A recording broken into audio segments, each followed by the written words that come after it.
तो एक बार किसी भक्त ने प्रश्न किया था,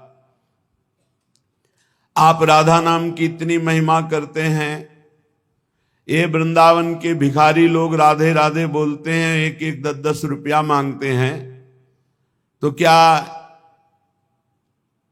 इस विषय में आपका क्या विचार है? क्या इनका सही चरित्र है? राधा राधा कह के, राधे राधे कह के रुपया मांगते हैं। हमें अपने भाव से देखना है। जिसका चश्मा हरा होता है उसे हरा दिखाई देता है, जिसका लाल होता है उसे लाल दिखाई देता है।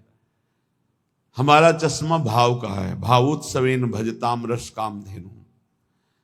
अखिल कोटि ब्रह्मांड नायक प्रभु श्री कृष्ण चंद्र जो कह रहे हैं, पूज्य भाई जी महाराज उस पद में लिखते हैं कि अगर मुझे कोई खरीदना चाहे तो निश्चित किया हुआ मूल्य है राधा नाम। राधा मुझे खरीद सकता है, ठीक है। उनके चरणों में लक्ष्मी जी सदैव चापती रहती है, हरि के चरणों को। और वो राधा कहकर 100 रुपया पूरे दिन में या 200 रुपया इकट्ठा किया और कहीं खोली लिए हुए, वृंदावन में छोटी कुटिया लिए हुए आटा दाल ला के खाता है, वृंदावन वास करता है। आप उसे भिखारी समझते हो? आप उसे नीच समझते हो? आप उसको, इस वृत्ति को नीच समझते हो? और जो करोड़ों का गफला करके एसी में सोते हैं और व्यभिचार करते हैं, मांस मदिरा पाते हैं, उनको बड़े आदमी समझते हो? अरे इनके चरणों की रज के समान कोई बड़ा आदमी नहीं है।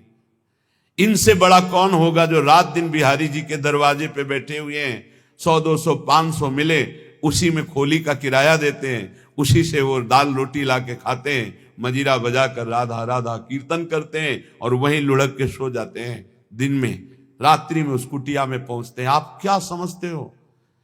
एक दिन एक संत भगवान को देखा, वो पद गाते रहते, पधार गए, 25 वर्ष पहले की बात होगी।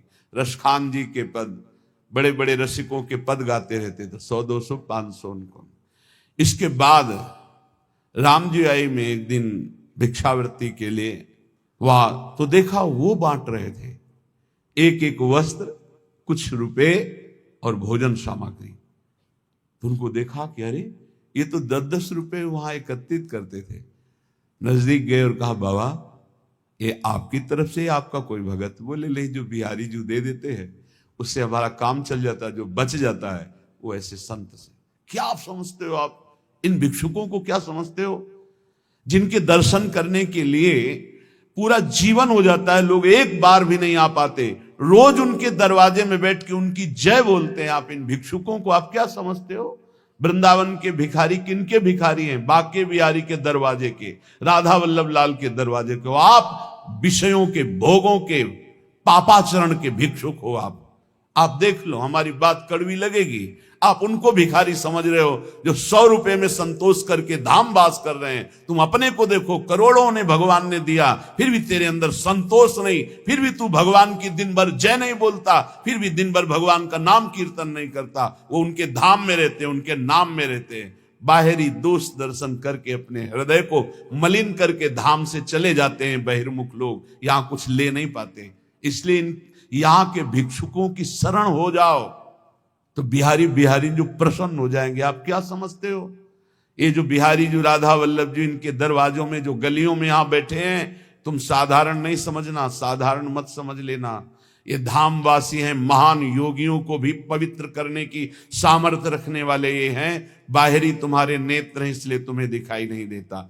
श्रीपाद जैसे महापुरुष कह रहे, वर्मी वृंदारण्य सुवरा की मदन मोहन द्वारी।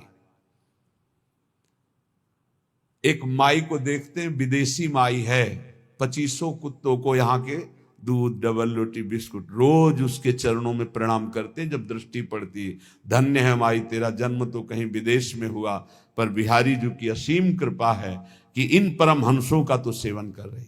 ये कौन है जानते हो? श्रीपाद जैसे महापुरुष कह रहे हैं, मुझे कुतिया कुत्ता बना दिया जाए, मदन मोहन के द्वारे पे पड़ा रहूंगा। उद्धव जैसे महापुरुष कह रहे हैं, यहाँ की गुलमलता औषधि बना दी जाए। हरिराम व्यास जी जैसे महापुरुष कहते हैं, यहाँ का स्वान बना दिया जाए। ये धाम है, यहां दोष दृष्टि मत करना किसी पर, अरे ये तो है, बिल्कुल मत करना। ये लाडली लाल के लाडले हैं, इनकी बाहरी बात अलग है, आंतरिक बात को आप नहीं जानते। बिहारी जी में पौशाले में एक माई पानी पिला दी, ये पहले की, अब तो ऐसी दिनचर्या श्री जी ने दे दी है कि कहीं भी नहीं जाना हो पाता। एक दिन फूल बंगला बना, वो 22 संतों को एक एक 2-2 रुपया और एक एक सेव ऐसे बांट रही थी। बहुत ही उत्साह में भरी थी, जैसे उसके बेटे का ब्याह हो रहा हो। पूछा, माई ये आज तू पौशाला से हटकर, पानी पिलाने से हटकर ये क्यों बांट रही है? क्या कोई उत्सव है? हाँ, आज हमारे बिहारी जी को फूल बंगला बना है, जो पानी बेचने से पैसे मिलते थे पिलाने से, उनमें से आज फूल बंगला। ओ फूली घूम, आप क्या समझते हो? पानी पिला रही, एक एक रुपया एकत्रित कर रही, बाद में फूल बंगला बना रही।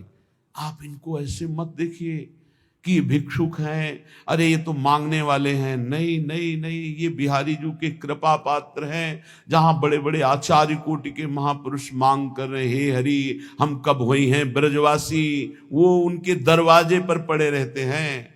अहो भाग्य, अहो भाग्य जिनको ऐसा सौभाग्य मिला कि गलियों में बैठकर राधा राधा करके पूरा दिन व्यतीत करते, जो मिला उससे उदर पोषण और भरोसा केवल बिहारी बिहारिंजू का, और धाम वास कर रहे। यहाँ के पशु पक्षी सब महामंगल मोद में, ये सब भगवत प्राप्त होंगे, ये सब भगवत प्राप्त। आप नहीं समझते धाम की महिमा को। जब महापुरुषों की कृपा से, चरण रज के प्रताप से महिमा प्रकाशित होती, तब ये लगता है अहो भाग्य इनके। उसी ठसक में आपको कहते हैं पास बन चुका है, सबको श्री जी के पास जाना है, उसी ठसक में बोलते हैं। हम कोई तुम्हें विनोद में या मजाक में ढांढस नहीं बंधवा रहे, हम सत्य वस्तु का वर्णन कर रहे हैं। श्रीपाद कह रहे, अपि शरमापि रमा प्रिय सख्यपि नान्यत्र नो रमापि श्यामो। वृंदावन की कुतिया कुत्ता बना दो प्रियाजू, पर बाहर लक्ष्मी की प्रिय सखी बनाकर मुझे मत भेजना। अर्थात महावैभव संपन्न कोई रानी महारानी ऐसे मुझे वृंदावन की कुतिया बना दो, वृंदावन का कुत्ता स्वान बना दो। क्यों? क्योंकि कभी गलबहियां दिए हुए प्रिया प्रीतम निकलेंगे, हम पर दृष्टि पड़ जाएगी।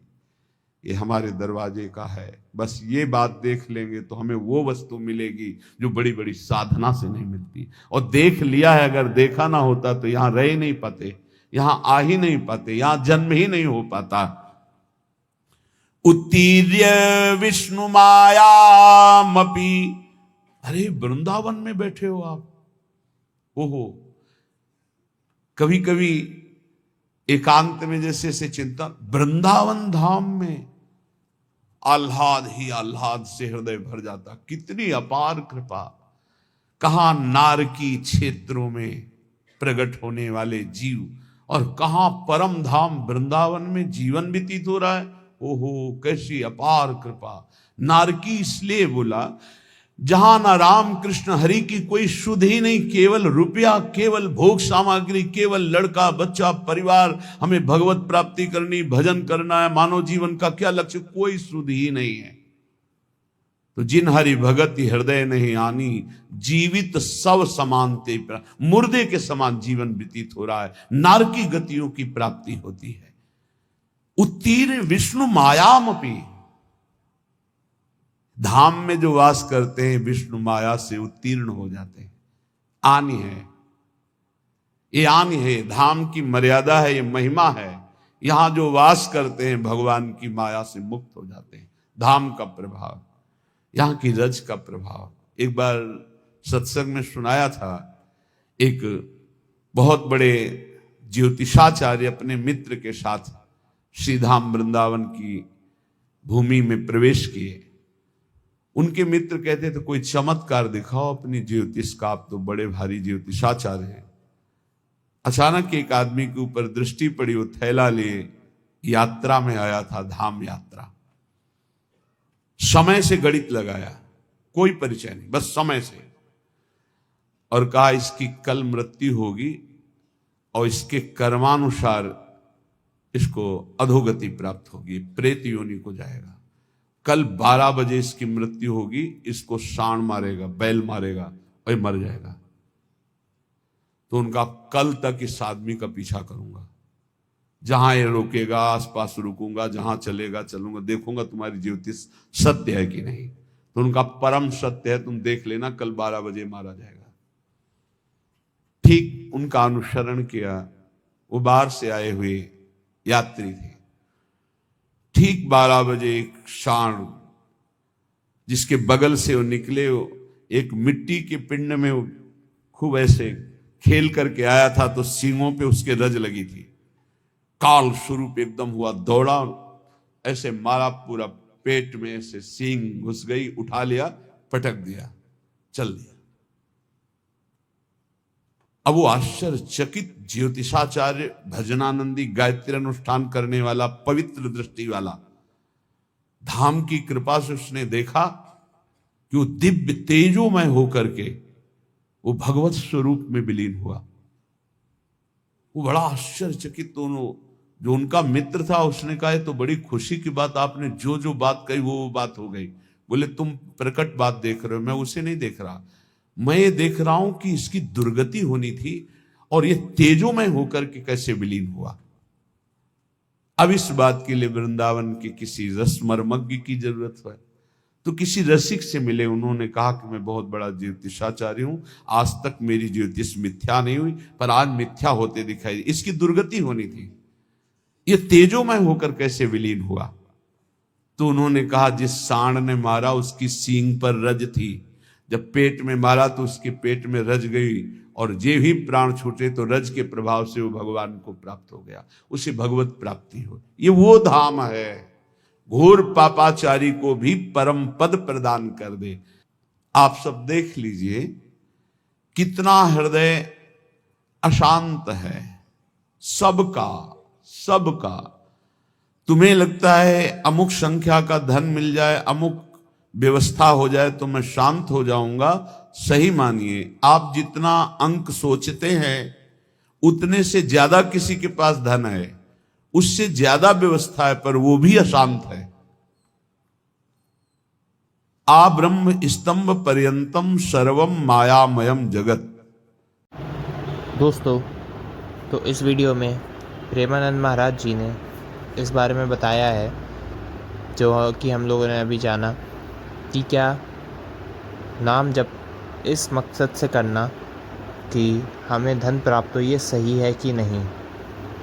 तो उम्मीद करता हूँ आपको महाराज की ये बात अच्छे से समझ में आई होगी और आप नाम जप का उद्देश्य साफ रखेंगे, ना कि मात्र अपने लाभ के बारे में सोचेंगे। तो दोस्तों, अगर आपको वीडियो पसंद आई हो तो वीडियो को लाइक करिएगा, शेयर करिएगा, कमेंट में राधे राधे ज़रूर लिखिएगा, साथ ही साथ कमेंट में अपने विचार भी प्रकट करिएगा इस वीडियो से रिलेटेड, और चैनल को सब्सक्राइब करना मत भूलिएगा, और साथ ही साथ बेल आइकन बटन भी दबा दीजिएगा ताकि आपको ऐसे ही अच्छे सत्संग प्रेमानंद महाराज जी के सबसे पहले मिल पाए और आप ऐसे ही सत्संगों को देख के अपने विचारों को शुद्ध कर पाए, अपने जीवन को बेहतर कर पाए। यही उम्मीद करता हूँ। राधे राधे दोस्तों।